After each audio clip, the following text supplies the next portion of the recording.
comment c'est tout alors? Bon bah zut. Bien, on est en direct, c'est formidable, le micro ne marchait pas.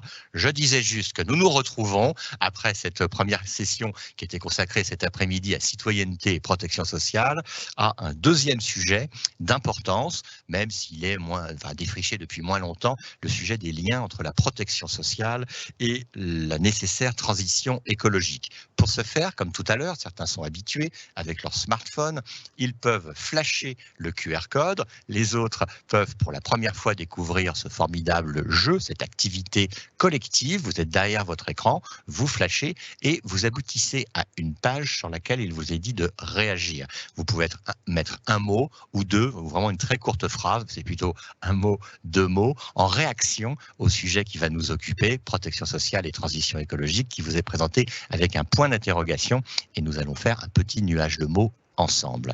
Pour cette heure, nous avons 3 intervenants, un qui n'est pas encore arrivé. Pourquoi? Parce qu'il est très écolo, il est à vélo, il doit y avoir des embouteillages de vélo à Paris, mais il va arriver. Noam Léandri, qui est le secrétaire général de l'ADEME, qui est aussi le président de Alerte, qui est un grand collectif associatif en charge de la pauvreté, en tout cas investi dans la lutte contre la pauvreté. Nous avons sur le sujet pauvreté Nicolas Duvou, qui lui est professeur de sociologie et qui est, il nous le dira mieux, président du comité scientifique du Conseil national des politiques de lutte contre l'exclusion.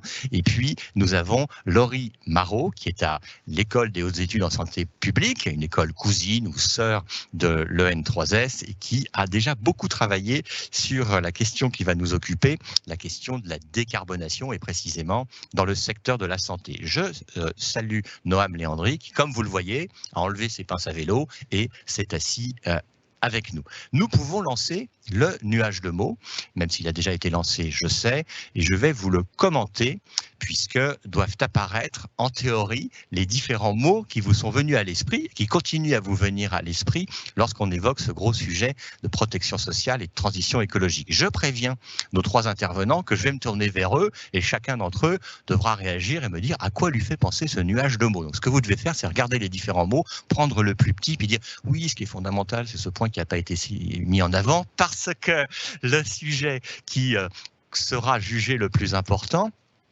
à le lire, c'est celui qui apparaîtra en plus gros parce que le nombre de personnes auront bien voulu mettre ce mot en avant. Donc il y a des petits rigolos, donc ça j'aime beaucoup, qui mettent Vélib en avant, puisque j'imagine qu'ils ont à l'esprit que notre secrétaire général de l'ADEME était prisonnier d'un Vélib qui fonctionnait peu. Mais il nous expliquera ça très rapidement. Le sujet qui arrive en premier lieu, vous le voyez, c'est environnement, écologie, vert, qui ne sont pas des sujets traditionnels de la protection sociale tels qu'on les évoquait tout à l'heure avec Dominique Schnapper et Daniel Aguinsinski, et qui sont du sujet du quotidien désormais pour tout le monde, qui sont des sujets fondamentaux et sur lesquels, et ce sera à l'occasion de cette heure que nous allons passer ensemble, eh bien, un moment pour discuter des enjeux de la protection sociale dans la transformation nécessaire de nos modes de vie, de nos économies, de nos sociétés. Alors je vois que tout autour de environnement, écologie et sous le mot maladie d'ailleurs, on trouve arbre, ce qui est bien joli, mais on trouve équilibre durable, financement de la transition, qui a un lien de fait avec le financement de la protection sociale, qui, pour faire un scoop, mais vous le savez, vous en avez entendu parler hier, rencontre encore quelques difficultés. Je vois que sur la droite ou sur la gauche, ça dépend comment on le lit, il y a le mot éolienne, fin du papier, qui est un gros sujet, fin du papier, parce que les caisses primaires d'assurance maladie étaient le premier producteur de courrier. Elles ne le sont plus, mais elles sont un des premiers producteurs de courrier électronique désormais. Donc je vois aussi qu'il y a papier en moins, vous le voyez. Donc dans cet arbre de mots, il y a une grosse racine environnement, avenir, écologie et santé, maladie, qui sont plus des sujets de protection sociale. Et il y a tout plein de mots qui sont ceux qui sont à la périphérie immédiate ou éloignés de notre sujet. Et sans plus attendre, je vais me tourner vers Noam Léandri pour le saluer. Donc j'ai dit, Noam, que vous étiez à la fois secrétaire général de l'ADEME et nouveau président du collectif Alerte en charge de la lutte contre la pauvreté. Donc comment vous réagissez à un nuage de mots de ce type que vous ne voyez plus d'ailleurs, mais que vous avez regardé, je sais, de façon très très précise? préventive, effectivement. Bonjour à tous et pardon pour mon léger retard. Effectivement, les joies du vélo et surtout du manque d'anticipation de mon trajet, je dois reconnaître. C'est pas le vélo qui est la cause. En revanche, et d'ailleurs, en réalité, le vélo va plus vite que le métro ou les transports en commun dans beaucoup d'endroits. Et donc voilà, je vous le recommande fortement. Ça permet également d'être plus sobre parce que vous faites des économies des carburants, d'énergie. C'est votre énergie naturelle que vous utilisez, même s'il faut vous nourrir pour cela. Alors, je tiens à préciser que je m'exprime aujourd'hui en tant que secrétaire général de l'ADEME, l'Agence de la transition écologique, et donc là, même si j'ai d'autres activités bénévoles et associatives par ailleurs, ce qui me fait que j'ai une forte conscience du sujet, c'est bien au titre de l'ADEME que je m'exprime aujourd'hui. Et effectivement, au regard du nuage de veau, ce que je vois, c'est qu'il y a des forts enjeux entre des préoccupations sociales et des préoccupations environnementales. Alors c'est pas évident parce qu'il faudrait quand même quelque chose d'un peu plus construit que ce nuage pour pouvoir l'exprimer un peu plus clairement, mais en tout cas voilà, je crois que on voit quand même qu'il y a beaucoup d'enjeux autour des questions sociales qui ressortent, la famille, la justice sociale, etc. Puis en même temps des sujets très environnementaux qui apparaissent. La dématérialisation pour l'instant me semble encore un peu éloignée du sujet, peut-être ça fait peur, ça préoccupe les personnes qui ont assisté à l'émission précédente, mais peut-être qu'on pourrait y revenir. Peut-être pour élargir un peu d'ores et déjà un peu la question. Aujourd'hui, la protection sociale, transition écologique, effectivement, ça va de pair. Je vais dire quelque chose de totalement évident que tout le monde a en tête, mais fin de mois, fin du monde, même combat. Donc effectivement, la crise des Gilets jaunes a été, je pense, une crise qui a marqué les esprits parce qu'on s'est rendu compte qu'effectivement, on n'allait pas pouvoir appliquer des politiques environnementales sans l'accompagnement social qui va avec. Et donc ça fait écho à la question de l'anticipation finalement des impacts des politiques environnementales sur les enjeux sociaux. C'est pas nouveau en réalité. Je veux dire, on le savait, on l'avait déjà anticipé dans la. Ça inspire beaucoup le nuage de veau. Ah oui, d'accord. Je vais un peu trop loin. D'accord, ok. Mais en tout cas, voilà, taxe carbone. Voilà, c'était un sujet qu'on avait anticipé dès 2015 dans la loi de transition énergétique. On avait dit pas de hausse de la fiscalité environnementale sans baisse d'autres formes de fiscalité pour justement faire en sorte qu'il y ait cette justice sociale. Voilà, je m'arrête là et on y reviendra. Laurie, alors quand vous observez ce formidable nuage de mots qui vient de disparaître mais qui va réapparaître. Oui, on jongle avec le nuage de mots depuis tout à l'heure. Alors effectivement, la justice sociale, elle a été mentionnée et c'est très important parce que la transition ne pourra pas avoir lieu, en tout cas dans notre contexte politique démocratique, sans justice sociale, ça me paraît évident. Et moi, je vais m'attarder un petit peu sur les mots en violet. Là, l'empreinte carbone qui me concerne plus directement puisque je suis pilote d'un projet sur la décarbonation du système de santé depuis maintenant plus d'1 an. Presque 2 d'ailleurs. Il y a un autre mot que j'ai vu passer à côté de prévention qui était l'adaptation. Et ce que je vais essayer de discuter avec vous aujourd'hui, c'est le lien très fort qu'entretient cette question de l'empreinte carbone du système de santé avec les enjeux d'adaptation des établissements, mais aussi des territoires de santé, et également avec le basculement du système de santé tel qu'on le connaît aujourd'hui vers un système de plus en plus préventif, si c'est possible, pas uniquement parce que c'est souhaitable, mais aussi parce que ça va probablement être de plus en plus nécessaire pour la soutenabilité du système. Nicolas Duvaux, vous avez de la chance, il est toujours face à nous, ce nuage de mots, tout en bougeant encore.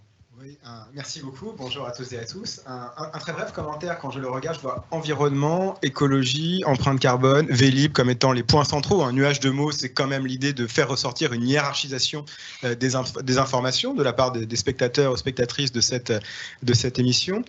Et je crois que c'est assez révélateur en réalité.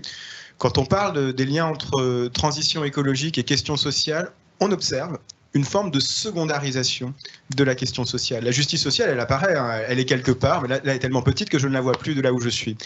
Et de fait, je crois qu'il y a, et c'est un sujet de réflexion et de perplexité, je crois aussi, comme Noam Léandri l'a dit, d'anticipation, c'est le fait de considérer que la transition écologique aura des effets sociaux nécessairement et que l'évidence de la liaison entre les deux questions, prise en compte des impératifs de l'atténuation et de l'adaptation d'un côté pour ce qui concerne la transition écologique et résorption des inégalités, contenir la pauvreté, ces deux dynamiques, sans doute sur le principe, sont-elles indissociables, mais dans la réalité des arrangements sociaux, leur liaison est tout sauf évidente. Parfait, c'est bien pour ça qu'on a du temps à passer ensemble, parce que ça n'est pas évident. Je rappelle à ceux qui n'ont pas participé aux précédentes sessions qu'ils peuvent nous poser des questions par l'intermédiaire du chat Teams. Ils peuvent aussi faire des remarques positives ou négatives. Je répercuterai tout. Et si j'ai mon téléphone portable sous les yeux, c'est pas pour jouer je ne sais trop quel jeu, c'est parce que je reçois l'ensemble des questions et remarques ici. Alors nous avons proposé un tour de table, enfin j'ai proposé, vous avez été d'accord, donc c'est très bien, pour débuter par Noam Léandri, pour, sur ce sujet qui nous occupe, ce thème aussi large, avoir un exposé des enjeux du point de vue donc de l'ADEME. Merci. Alors c'est vrai que je l'avais un peu anticipé, hein, désolé, je casse parfois la structure qu'on avait négociée à l'avance.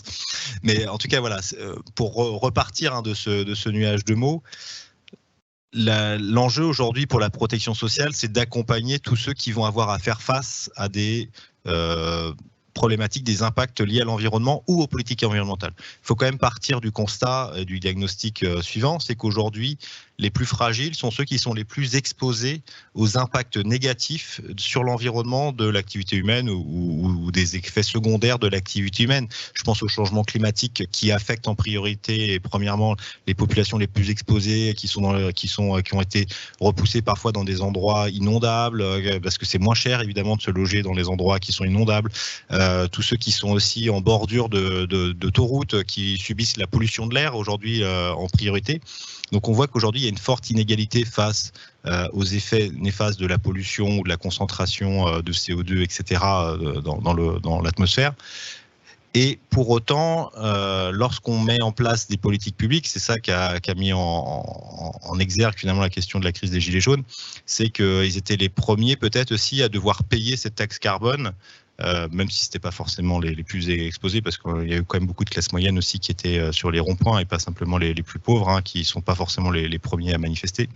Mais en tout cas, ça a mis en exergue finalement ce paradoxe où c'est à la fois les personnes les plus fragiles, les plus concernés par les impacts négatifs de la pollution, qui seront aussi après les premiers peut-être à subir les impacts financiers d'une fiscalité environnementale ou d'une politique environnementale.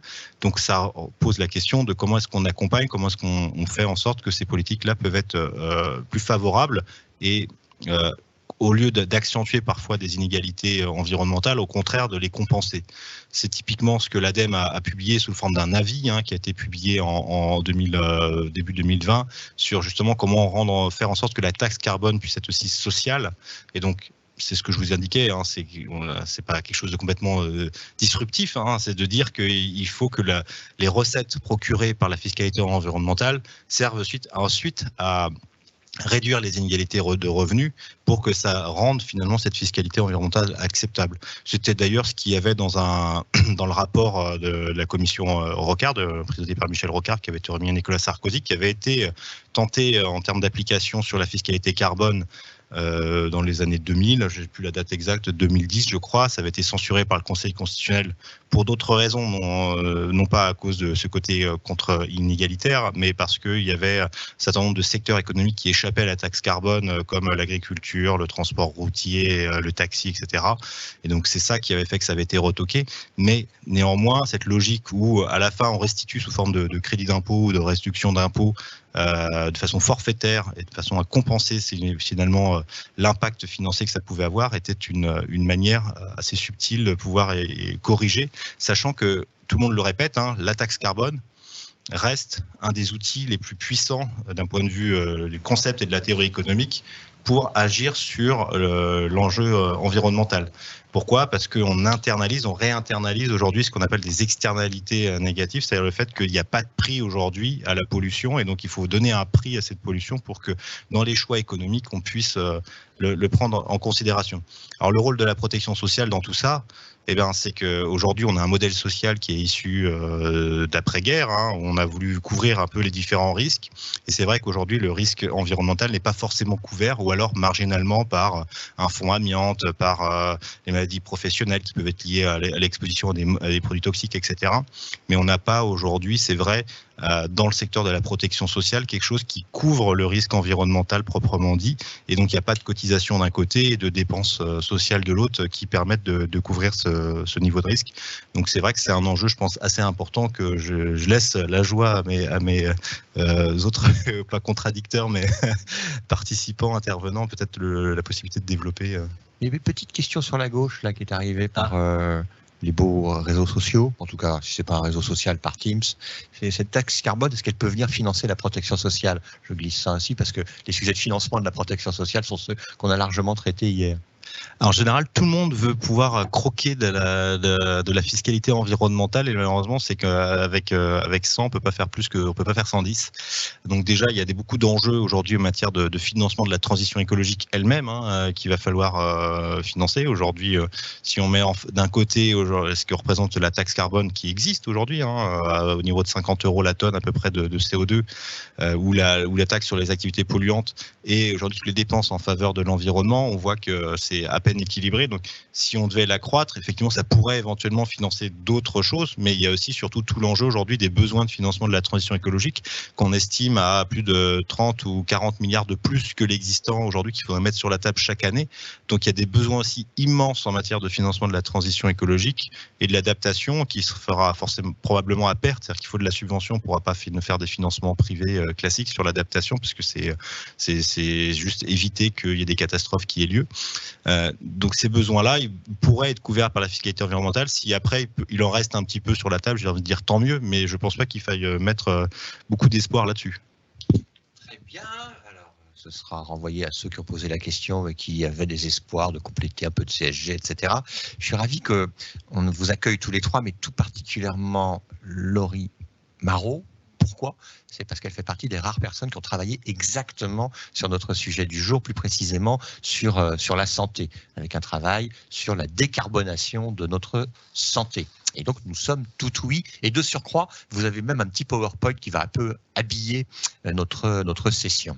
Oui, on me l'avait suggéré. Alors, vous savez, moi, j'écoute ce qu'on me dit.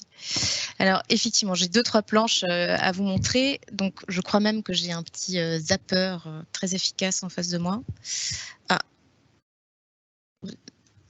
Il faut l'ouvrir, me dit-on. Ah oui, d'accord.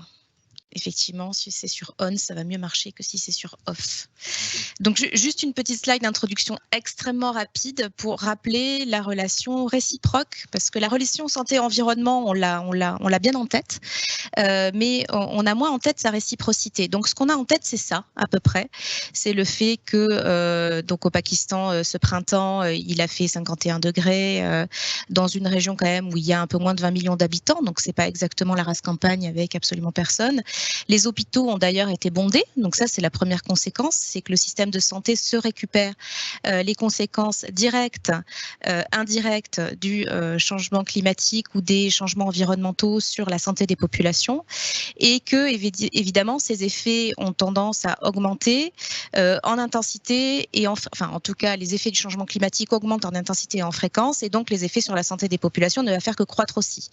Petit rappel, les maladies infectieuses sont aussi de retour en partie grâce aux modifications environnementales et à nos modes de vie et au fonctionnement de notre économie. On pourrait aller loin, mais en tout cas, les modifications environnementales en font grandement partie. Et également, la santé mentale va être très fortement impactée par les changements climatiques et environnementaux. Et on a aujourd'hui des papiers très sérieux dans le Lancet qui montrent la relation directe qu'on a entre modification climatique et dégradation de la santé mentale des populations.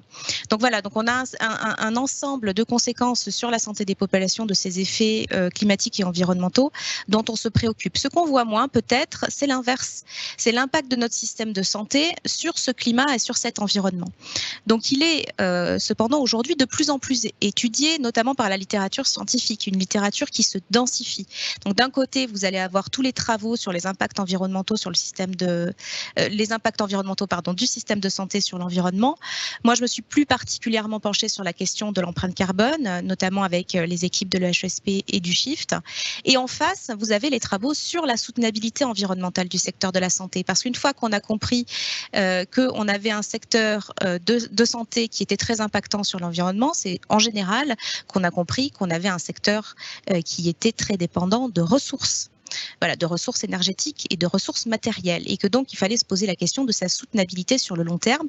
Et par ailleurs, pour revenir à ce qui était dit avant, même si on peut payer le niveau de pollution dont on est responsable, il y a un niveau de pollution de toute façon qu'on ne doit pas dépasser si on veut continuer à être soutenable. Donc il y a aussi ces questions effectivement d'impact qui sont à regarder. Donc la soutenabilité, c'est 3 choses. C'est la soutenabilité sociale, la soutenabilité financière qui a été étudiée notamment sur le secteur de la santé avec l'introduction des questions environnementales en santé, et la soutenabilité sociale, environnementale et financière. Oui, j'ai dit les 3. Et nous, on a regardé aussi plus particulièrement donc, au croisement de ces 2 domaines, les stratégies de décarbonation des secteurs de la santé. Donc au niveau international, aujourd'hui, il y a pas mal de stratégies qui sont mises en place. Je dirais que les leaders dans le domaine, c'est probablement le National Health Service anglais, donc le NHS, avec une feuille de route de décarbonation du secteur de la santé qui a été énoncée à partir de 2009, et une équipe d'une 50aine de personnes qui s'appelle Greener NHS et qui travaille donc aujourd'hui quotidiennement aux impacts environnementaux et carbone du secteur de la santé sur l'environnement et à comment donc diminuer ces impacts. J'aime aussi travailler en collaboration avec mes collègues de sciences sociales sur les sujets des théories comportementales qui permettent d'adopter des comportements pro-environnementaux dans les organisations et notamment les organisations de santé, puisque très rapidement on s'aperçoit que quand même ces éléments sont bien sûr, pour partie, on va le voir, des éléments techniques, mais aussi, bien entendu, des éléments sociaux et organisationnels en grande partie. Rapidement, pour vous faire un rappel sur ce que c'est qu'un bilan carbone avant de vous présenter les résultats. Un bilan carbone, ça se découpe en 3 scopes. Donc le premier scope, pour être très rapide, ça va être les émissions qui sont directement émises sur le lieu d'activité. Donc par exemple, un hôpital, ça va être l'eau chaude, le chauffage, en gros, les gaz anesthésiants qui sont comptés dans les émissions directes. Il peut y avoir aussi la flotte de véhicules qui appartient à l'organisation en question. Donc ça va être le scope 1. Scope 2, on va dire que ça va être la production électrique pour la faire courte. Donc si vous êtes en France et que vos centrales nucléaires fonctionnent, vous avez plutôt une électricité bas carbone. Et si vous êtes en France en hiver 2022-2023 et qu'une partie ne fonctionne plus très bien, eh bien votre bilan carbone va se détériorer sur votre scope 2 par exemple. Et le scope 3, c'est tout le reste. Donc ça va être les achats, les approvisionnements, les déplacements, l'alimentation, les immobilisations, même les investissements, le retraitement des déchets, etc., etc. Donc pour notre système de santé français, on a pris un périmètre qui était celui de ce qui se passe autour du patient. Donc en gros, toutes les organisations et les entités que le patient va rencontrer durant son parcours de soins. Donc par exemple, on n'a pas pris en compte le N3S, on n'a pas pris en compte les administrations publiques de santé. Donc on est plutôt sur le parcours de santé visible de la part du patient. Donc ce bilan carbone peut être amené à évoluer, peut-être même à grandir un petit peu si jamais on décide d'inclure cette administration publique. Donc vous voyez que déjà, les scopes 1, scope 2 sont en orange dans ce graphique et le scope 3, c'est en bleu foncé. Jusqu'à très récemment, les établissements de santé n'avaient pas obligation du tout de déclarer leur scope 3. Sur le site de l'ADEME. Donc, c'est en train de changer. Mais effectivement, quand on passe à côté du scope 3 pour la santé, on passe à côté d'à peu près 80% des émissions carbone du secteur de la santé. Donc ça, c'est quand même un sujet. Et puis, vous pouvez constater qu'il y a une partie grisée. Donc, la plus grosse partie, c'est les achats de médicaments et dispositifs médicaux, avec une partie qui est grisée parce qu'on a des incertitudes sur les facteurs d'émission des dispositifs et des médicaments qui sont dus essentiellement à l'opacité des chaînes de production. Comme vous savez, il y en a une partie qui est en France, mais pas que. Donc, on essaye de travailler aujourd'hui avec les laboratoires pour essayer d'avoir plus de transparence sur le sujet. Ensuite, vous avez les transports qui prennent une bonne partie de l'empreinte, la consommation énergétique et l'alimentation et enfin, on va dire les immobilisations notamment le numérique, parce que j'ai vu tout à l'heure beaucoup passer moins de papier, dématérialisation, etc. Alors, je pense qu'il va falloir faire la preuve que dématérialiser, c'est dépolluer, parce que je n'en suis pas du tout certaine. Et il faut quand même savoir que nous n'avons jamais consommé autant de papier au niveau mondial que depuis qu'on a déployé les services numériques. Donc, il y a des effets d'appel d'air aussi avec ces dispositifs. Donc, ils sont bien pratiques pour plein de raisons. Pour dépolluer, c'est moins sûr. Enfin, les déchets, en tout cas le retraitement des déchets et les autres services qui représentent à peu près 2% de l'empreinte. Donc, qu'est-ce qu'on propose face à ce bilan-là? Eh bien, c'est d'agir sur plusieurs aspects. Déjà, d'une manière générale, on avait recommandé effectivement que le bilan de gaz à effet de serre couvre les 3 scopes pour qu'on ait une véritable visibilité de ce qu'est le bilan carbone du système de santé et des différents établissements. Ensuite, on a recommandé d'avoir plus de visibilité sur les analyses de cycle de vie des médicaments et des dispositifs médicaux. On a également recommandé qu'il y ait plus de formation pour l'ensemble des acteurs, des professionnels de santé, que ce soit les soignants ou les non-soignants. À l'EHESP, d'ailleurs, on a commencé à mettre en place des formations sur ces enjeux santé, climat, énergie, afin que tout le monde parte avec une même base de compréhension on va dire de ces chaînes de dépendance entre cet approvisionnement énergétique et matériel pour partie et le fonctionnement du système de santé et ses conséquences en termes d'impact sur l'environnement. Également, on a recommandé la mise en place d'un éco-score, etc., etc. Donc, je pourrais décliner l'ensemble des mesures transversales qui ont été proposées. Et enfin, ou alors, à côté de cela, il faut regarder le diagnostic carbone et puis s'attaquer par tranche aux problèmes à traiter. Donc, il y a les préconisations qu'on a pu faire sur les médicaments. Donc, au regard des difficultés qu'on peut avoir pour certaines données, on peut faire des recommandations sur la relocalisation, sur les process de production, c'est ce qu'on a fait. Mais on a aussi fait des recommandations sur la consommation en fait, des médicaments, parce que nous sommes un pays un peu à part en termes de consommation médicamenteuse. Et donc, l'équipe, essentiellement constituée de médecins d'ailleurs, s'est beaucoup penchée sur le sujet de la prévention. Ensuite, on a fait des propositions sur les mobilités durables. Et là, on rejoint les préconisations qui peuvent déjà être faites dans d'autres secteurs sur le sujet. Pareil sur le bâtiment, pareil sur l'alimentation, une alimentation qui est plus végétarienne par exemple, c'est une alimentation plus décarbonée, et également sur le retraitement des déchets.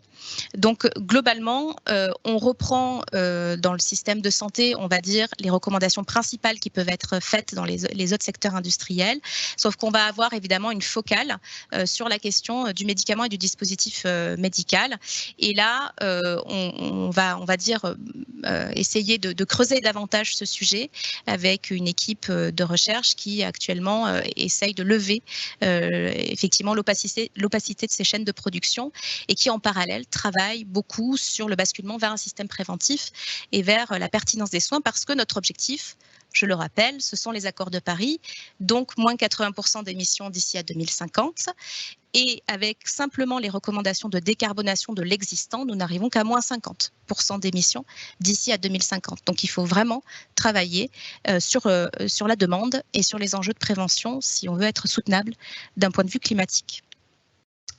Merci beaucoup. Alors, il y a eu 2 questions qui vous sont directement destinées. Il y a la question de la prévention plus généralement qui est déjà évoquée dans le fil de discussion. La première est une question un peu chauvine, enfin pourquoi pas, enfin je pense qu'elle est un peu chauvine, c'est comment sait-on que le NHS est meilleur que nous? J'ai pas dit qu'ils étaient meilleurs, j'ai dit qu'ils étaient premiers. Ça veut dire qu'on est derrière. Non, ils ont été plus vite.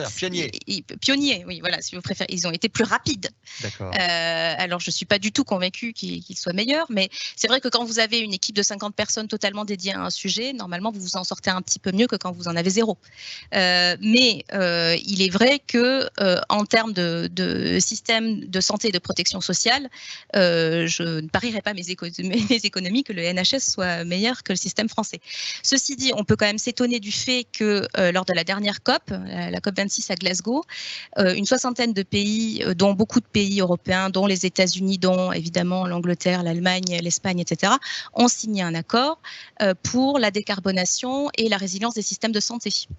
Et la France ne fait pas partie des signataires, par exemple. Donc, je pense qu'il y a un manque de visibilité du sujet dans notre pays, tout simplement. Je ne pense pas du tout qu'il y a un manque de compétences. Ça, vous dites ça à côté de l'ADEME. Donc, votre deuxième question pour vous, c'est en termes de secteur. Alors, la question ne porte pas que sur la santé, mais sur l'ensemble de la protection sociale. Peut-être est-ce trop étendu, mais comment classe-t-on le secteur de la protection sociale, alors peut-être seulement de la santé, en termes de bilan carbone par rapport à d'autres secteurs et industries, entre parenthèses, j'ai bâtiment, transport? Alors oui, donc oui, parce que là on est sur un secteur effectivement qui va regrouper un ensemble d'autres secteurs, c'est ça l'idée. Bon, c'est pas très grave parce que si on regarde au niveau global, de toute façon il faut décroître de 5% par an où qu'on se trouve d'une certaine façon. Donc nous, il faut définir, quand on parle de la santé, il faut définir un périmètre. Donc là, c'était à peu près 7 à 8% de l'empreinte nationale qui est associée au secteur de la santé sur un périmètre qui est relativement, on va dire, il n'est pas restreint, mais en tout cas, il est défini, donc hors administration publique, etc.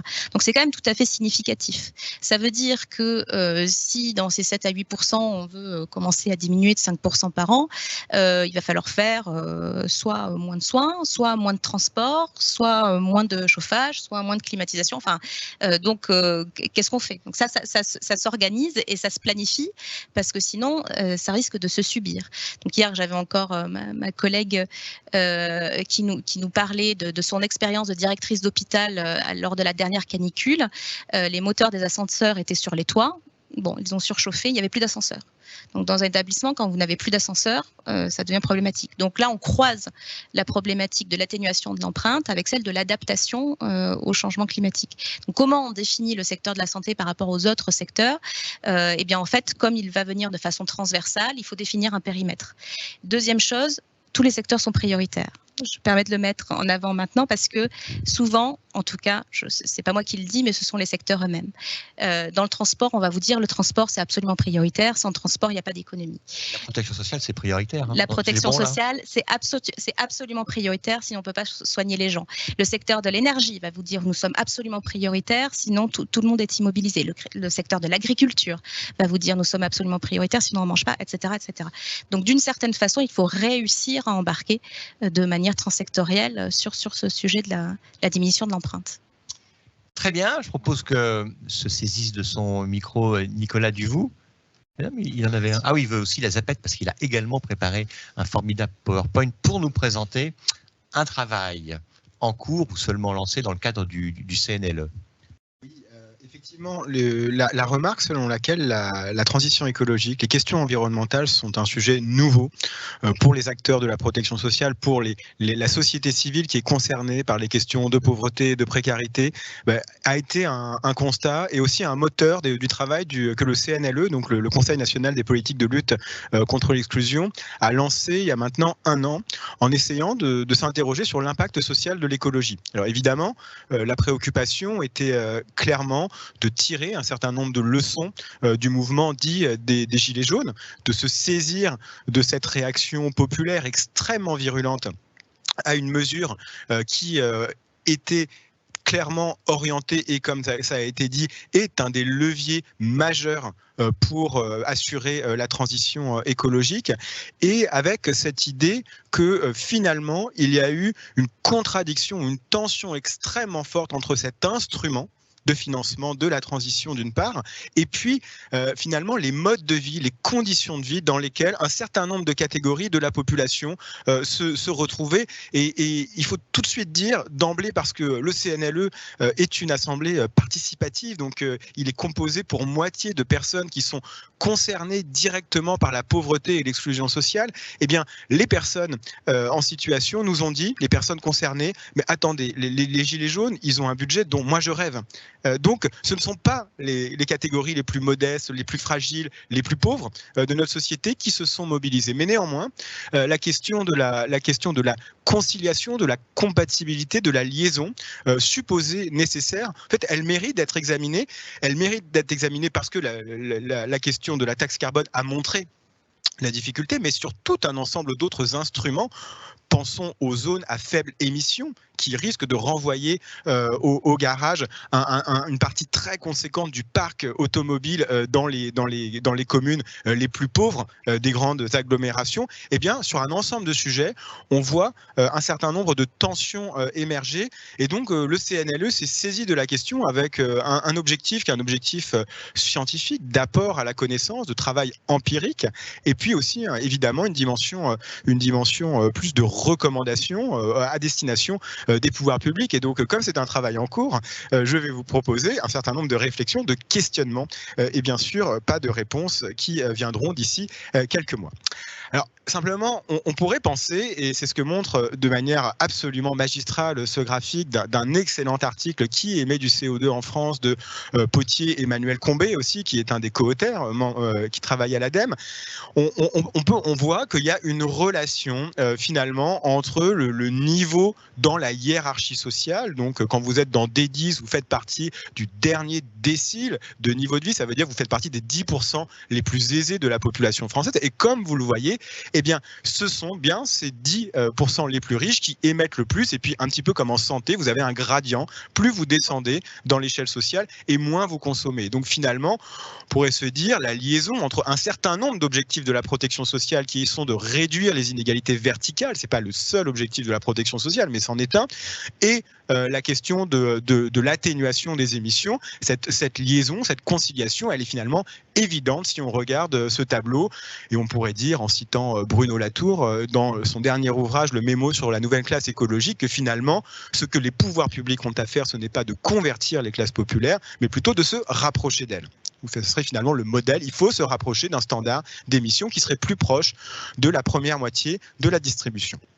Cependant, ce même article, il a cet énorme intérêt de produire un ensemble de différenciations à l'intérieur de cette distribution générale des émissions par niveau de vie. Et qu'est-ce qu'on voit ici? On voit une décomposition. Donc, vous voyez toujours la hiérarchie des niveaux de vie de D1 le plus pauvre à D10 le plus aisé, mais cette fois avec des différenciations entre le monde rural, le monde de la banlieue, le monde des centres-villes. Et là, la liaison est beaucoup moins évidente. Et donc, il y a tout un ensemble d'autres analyses qui corroborent l'information cruciale qui est donnée dans ce graphique, c'est qu'il n'y a pas de liaison simple entre les deux dimensions. Il ne suffit pas de lutter contre les inégalités pour être bon du point de vue de la réduction des émissions. Ce sont des objectifs qui, en fait, appellent une prise en compte de la complexité des modes de vie, des situations, et être pauvre en milieu rural, ça veut dire consommer plus qu'un habitant de centre-ville, même s'il est plus riche. Et donc, on a affaire à une série de complexités et un mélange, mais bien connu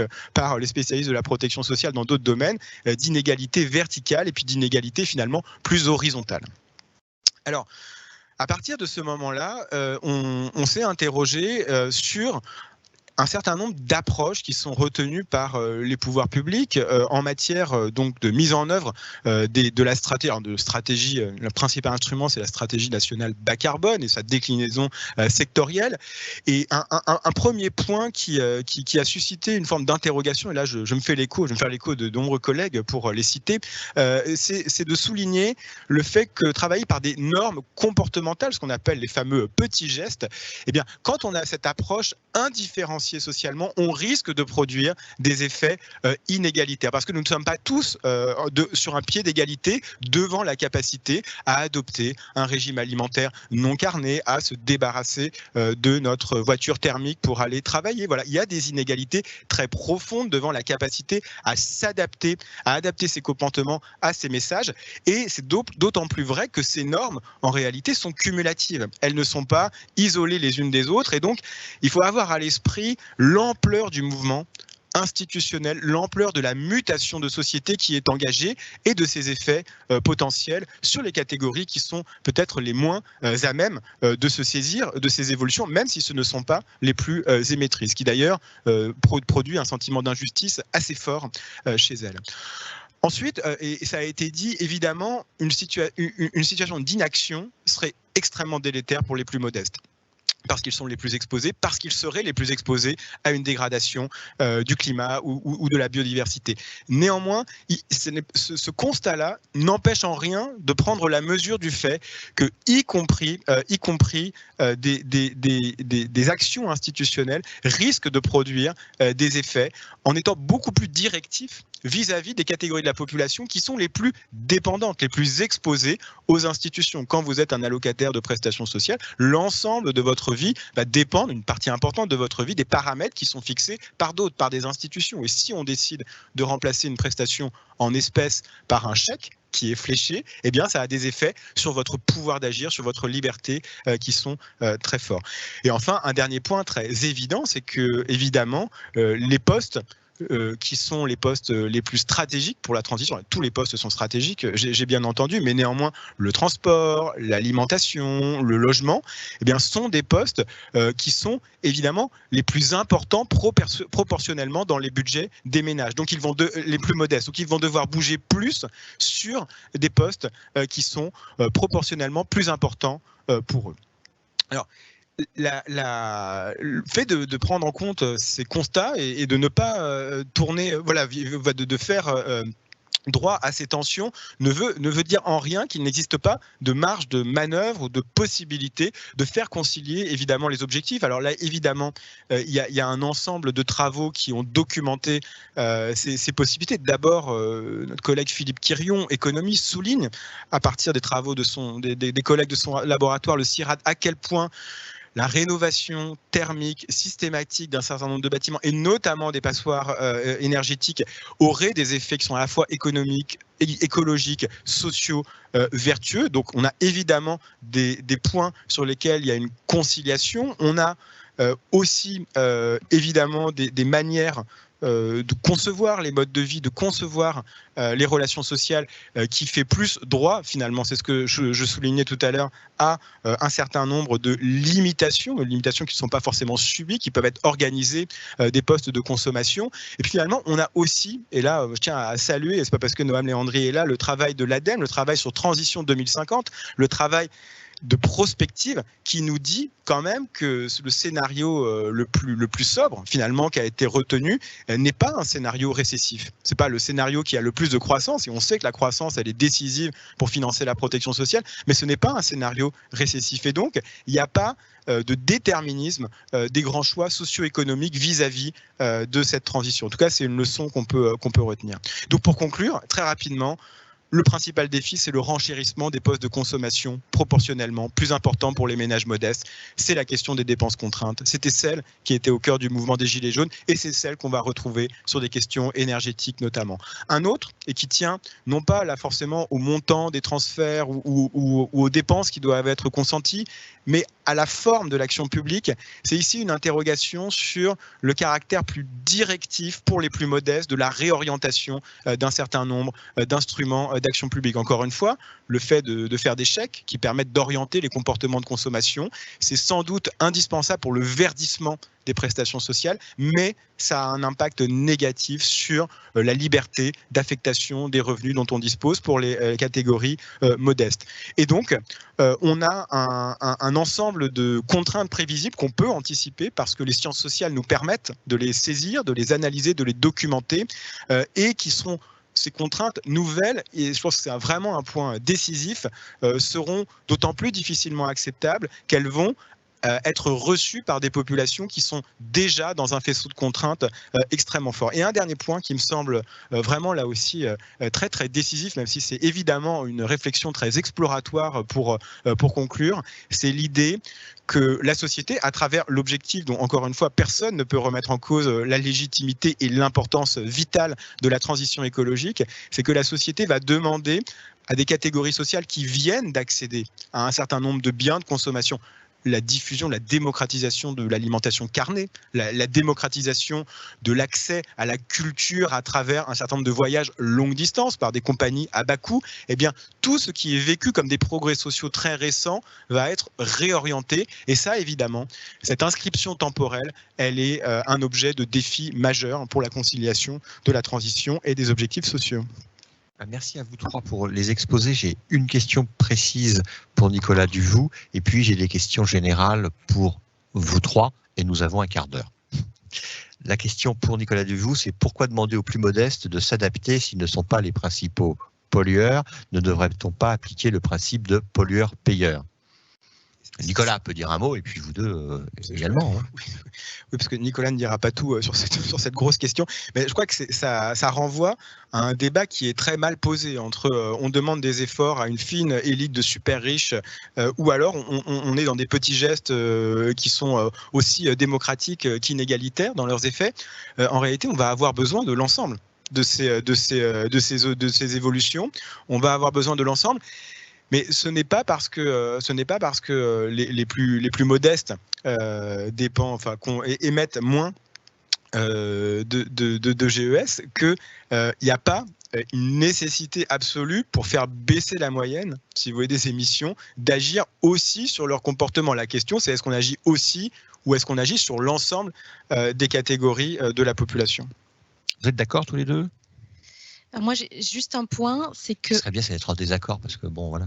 Oui, mais enfin, sur le fond, on n'est pas en désaccord, mais quand même, pour rappeler un peu les chiffres, on est aujourd'hui à entre 9 et 10 tonnes équivalent CO2 par Français et par an.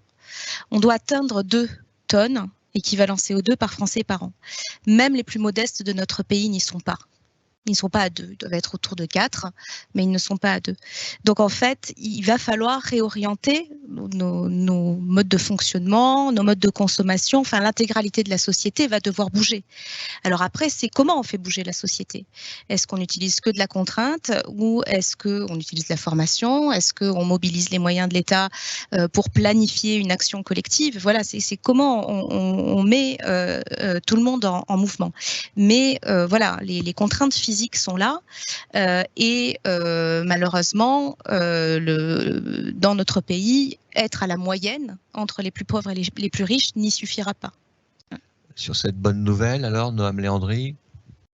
Non, moi je veux pas enfin, je pense qu'on a déjà tout dit sur cette question-là en particulier. Moi, je voudrais juste réagir sur les scénarios de l'ADEME qui ont été cités par Nicolas Duvaux, et merci beaucoup de les rappeler. Je l'ai pas fait, mais j'imaginais peut-être qu'il y avait des questions qui seraient posées. On n'a pas tranché entre les 4 scénarios. Vous avez des scénarios très sobres et des scénarios très technologiques où on fait comme aujourd'hui. On espère trouver demain la technologie magique qui nous permettra d'aspirer le CO2 dans l'atmosphère. Voilà. Nous, on l'ADEME, on ne s'est pas prononcé. On estime que c'est un choix démocratique, la démocratie de choisir, sachant quand même qu'à un moment, on dresse 2 types de scénarios de sobriété et on le vit aujourd'hui avec tous les enjeux de sobriété, notamment en matière d'énergie, par la force des choses. Il y aura 2 formes de sobriété, celle qui sera choisie, celle qui sera subie. Et évidemment, je pense que tout le monde démocratiquement aurait plutôt envie de pouvoir la choisir pour qu'elle soit la plus juste possible et la plus justement équilibrée. Mais à un moment peut-être où elle devra s'imposer par la force des choses, comme il y a un risque que ça puisse arriver cet hiver. Bon, là c'est sous maîtrise, mais voilà, on ne sait pas quelle sera la météo cet hiver, si l'hiver sera froid, très froid, et on ne saura pas non plus quelles sont les conditions d'approvisionnement dans les différentes sources d'énergie. Donc voilà, mieux vaut en général choisir son destin que de le subir. Et donc ça fait partie des scénarios qu'on a posés sur la table à l'occasion des choix démocratiques qui se sont exprimés en début d'année. Mais voilà, l'histoire n'est pas finie. On passe, c'est ça les joies de la démocratie, c'est qu'on passe régulièrement quand même dans le bureau de vote. Et ça sera une occasion aussi de pouvoir faire évoluer les positions des Français. Mais ça ne va pas se faire facilement, on le conçoit. Nous, on met une trajectoire en 2050 pour être neutre en carbone. Après, tout le chemin qu'il faut parcourir pour arriver jusque-là, il va être semé probablement d'embûches, de difficultés. Et c'est des changements de comportement assez majeurs quand même qu'on entrevoit. Baisser sa consommation en moyenne d'énergie notamment, mais pas seulement que de l'énergie. Ça veut dire quand même changer fortement nos habitudes, réduire les mobilités potentiellement, consommer moins en général, mais ce n'est pas forcément une aspiration aujourd'hui des Français. Alors, question pour vous trois. Il y a les joies de la démocratie et les joies du financement de la protection sociale. Alors, pardon d'y revenir, mais c'est vraiment les sujets qui nous occupent. Et il y a au moins 4-5 personnes qui abordent ce thème. Comment peut-on continuer à financer une protection sociale généreuse avec un régime de décroissance qui semble nécessaire? Il n'y aura pas de décroissance, encore une fois. Enfin, dans les scénarios de l'ADEME, où on est neutre en carbone en 2050, tous conduisent à augmenter le PIB. Alors, dans des chouettes, ça augmentera la protection sociale. Voilà, il y a des niveaux différents, mais en tout cas, voilà, il n'y a pas de décroissance du PIB, de la richesse nationale. Après, en revanche, c'est vrai que cette richesse nationale, elle ne sera pas générée de la même manière. Ça sera dans un cadre très technologique, où on investit beaucoup, on fait de la recherche et développement, c'est le revenu sur le capital, le capital qui tire la croissance, l'investissement. Dans un cas plus sobre, où on allonge la durée de vie des produits, où on travaille la terre un peu plus chacun, c'est plus le travail qui paye et ça crée du PIB aussi le travail. Vous savez, la valeur ajoutée, c'est composé soit de revenus du travail, soit de revenus du capital. C'est un peu un curseur entre les deux qu'il s'agit de choisir en réalité. Laurie, je ne sais pas si vous êtes totalement d'accord, parce que tout à l'heure, on vous entendait dire qu'il fallait 5% en moins par an. Oui, d'émissions. Alors, je ne suis pas économiste, mais c'est vrai qu'on observe quand même une corrélation très très forte aujourd'hui au niveau mondial entre notre consommation énergétique et l'évolution du PIB. On a réussi à faire moins 5% d'émissions en une année, 3 fois dans l'histoire, une fois après 1929, une fois après 1945 et une fois en 2020. C'est-à-dire qu'on ne l'a jamais fait exprès et c'était jamais dans des situations économiques particulièrement folichonnes, si je peux le dire ainsi. Donc, donc aujourd'hui, au niveau global, baisser les émissions sans ralentir le PIB est quelque chose que nous n'avons en fait jamais fait de façon volontaire. Alors je ne dis pas du tout que c'est infaisable. Par contre, je pense qu'il serait peut-être pas inutile d'envisager des scénarios où nous avons effectivement des formes de décroissance, mais de décroissance accompagnée. Dans le travail du Shift Project, par exemple, on préconise de s'orienter beaucoup vers les questions de promotion de la santé et de la prévention. Quelque part, on préconise de la décroissance de la consommation médicamenteuse, dans un certain sens. Voilà. Donc c'est aussi, qu'est-ce qu'on met sous ce terme de décroissance? Si on met sous le terme de décroissance, rendre la vie des gens beaucoup plus contrainte et beaucoup plus pénible, évidemment, personne ne veut aller dans cette direction. Là. Mais augmenter la prévention et la promotion de la santé, c'est pas forcément beaucoup plus contraint et beaucoup plus pénible. Ça dépend un petit peu comment on l'amène. Donc voilà, je pense que c'est un débat en tout cas qui reste ouvert pour nous. Au Shift, on part pas forcément du principe qu'on aura de 3% de croissance par an. Ouais. Peut-être pouvez-vous nous dire en 30 secondes, mais même moins en 15, ce qu'est le Shift? Ah oui, alors c'est une association donc avec qui est bien connue de nos services, mais qui est une association partenaire de la chaire dont je suis titulaire à l'EHESP sur la résilience en santé et qui est une association d'intérêt général qui travaille sur les enjeux de décarbonation de la santé depuis plus d'une dizaine, les enjeux de décarbonation de l'économie depuis plus d'une dizaine d'années et de la santé depuis 2 ans à peu près. Nicolas Duvaux, sur ces questions quand même assez capitales de décroissance et de protection sociale, vous avez des remarques complémentaires? Ma remarque, elle a déjà été faite, c'est de m'appuyer sur des expertises on a eu la chance d'entendre le Shift Project et les exercices de prospective de l'ADEME à laquelle on a consacré des après-midi à chacun. On bénéficie d'une capacité d'anticipation grâce à ces exercices. Donc, je crois qu'il faut, parce que peut-être la modestie des intervenants et intervenantes le laisse pas percevoir, mais c'est des exercices qui supposent des dizaines, des centaines de contributeurs chacun pour arriver à saisir la dimension systémique de la mutation de société dans laquelle on va être plongé si on veut réussir à atteindre les objectifs qui sont fixés. Donc le premier point, c'est pour ça que je me suis arrêté sur le scénario le plus sobre des 4 qui ont été présentés et encore une fois qui ne prévoit pas, vous l'avez dit, de décroissance du PIB. Et donc quelque part, l'interrogation, c'est de dire on n'est pas face à non plus à des viviers d'emplois extraordinaires qui seraient créés par la magie de la transition écologique. C'est pas ce qu'on a compris de cette modélisation.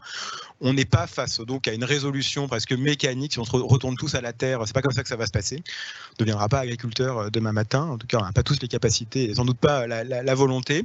Mais c'est pas non plus. C'est dommage pour le régime agricole de la protection sociale. Je fais le lien avec nos intervenants et les gens qui nous regardent. Peut-être bon pour l'assiette des Français, je sais pas. Mais disons qu'il n'y aura pas non plus de manière mécanique cette chute radicale de la croissance et de l'emploi. Et ça veut dire, ça c'est vraiment une bonne nouvelle, ça veut dire qu'il n'y a pas de déterminisme de l'application de la transition vis-à-vis de grands choix économiques. Alors la mauvaise nouvelle, c'est que ça ne résout rien, mais la bonne nouvelle, c'est que ça ne préempte pas des choix sociaux et démocratiques sur la réduction du temps de travail, sur un certain nombre d'éléments de débat public qui ont été la flexi-sécurité, l'investissement social. Voilà des perspectives. Juste un mot là-dessus, si vous permettez, le fait, vous l'avez évoqué sur la question de la prévention, de sortir la santé d'une dimension curative et d'élargir vers la prévention.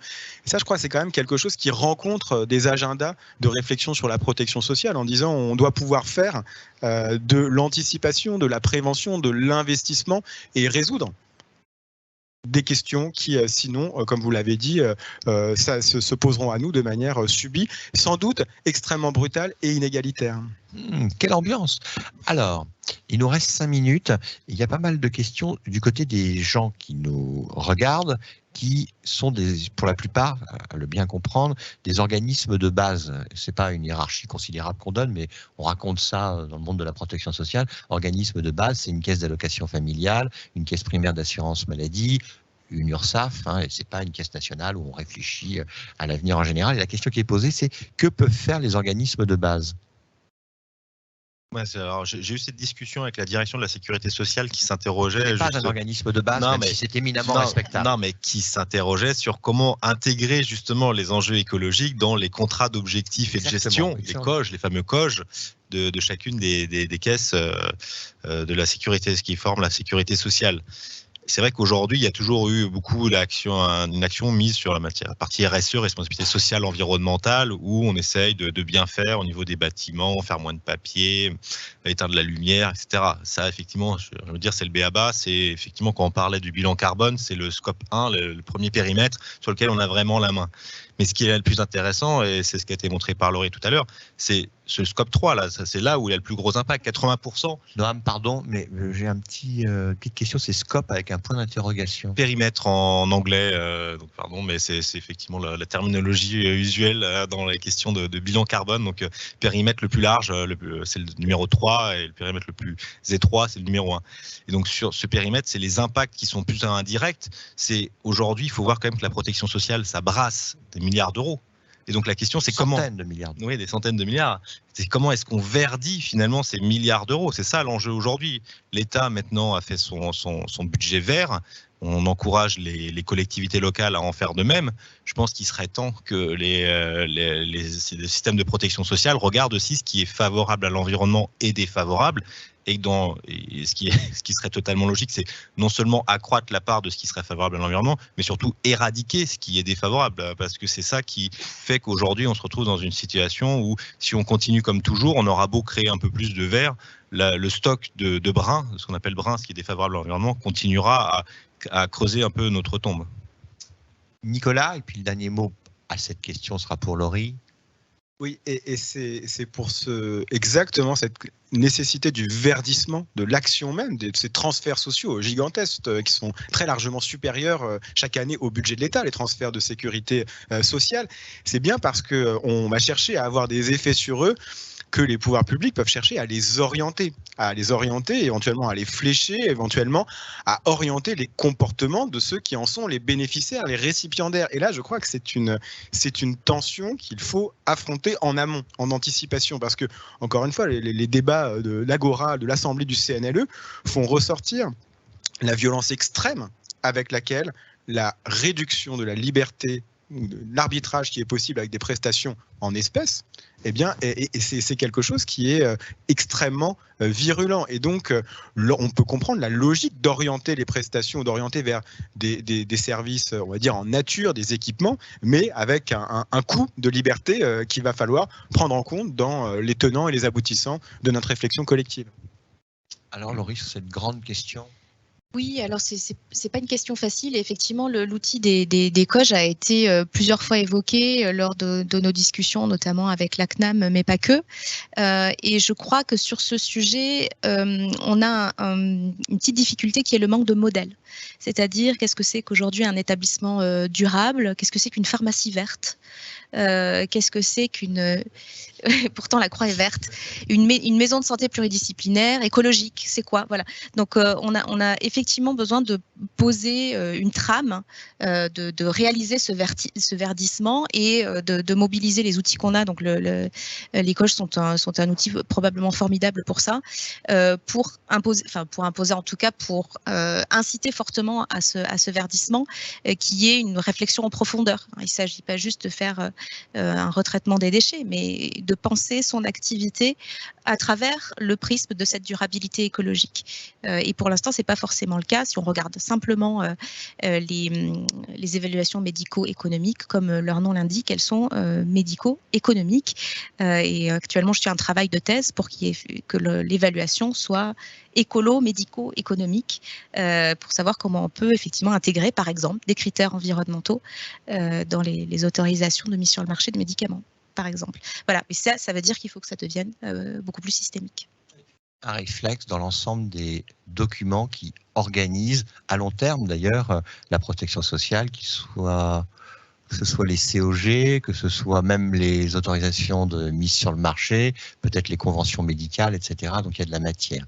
Parfait, alors il est exactement l'heure, il faut faire comme à la télé, sinon on se fait gronder par les personnes qui nous regardent. Il n'y a pas 1000 conclusions à tirer de tout ça, sinon que ce chantier est un chantier absolument considérable, qu'il n'est pas si peu connu finalement. Il y a de la matière, il y a de l'expertise, il y a des perspectives, et pour donc chacun d'entre vous l'approfondir, vous pouvez regarder ce que fait Laurie Marot sur la décarbonation de la santé, c'est déjà un gros morceau de la protection sociale. Vous pouvez regarder tous les scénarios qui sont faits et toutes les expertises menées par l'ADEME, et puis vous pouvez regarder ce que sont les réflexions en général du CNLE et de son comité scientifique que préside Nicolas Duvaux, et ce travail en cours dont finalement, avant d'avoir les résultats, on voit combien les questions quand même permettent de se dire que l'avenir sera différent en matière de protection sociale. Voilà, on remercie nos 3 intervenants. Vous entendez les tempêtes d'applaudissements devant les écrans, et on se retrouve à 18 h pour les sujets d'accès aux droits et de DRM. Ça fait rêver le DRM. Vous savez ce que c'est le DRM? Eh ben, il faut rester, vous allez voir, avec le directeur de l'URSSAF Caisse nationale et le directeur de la CNAF. Voilà, à tout à l'heure.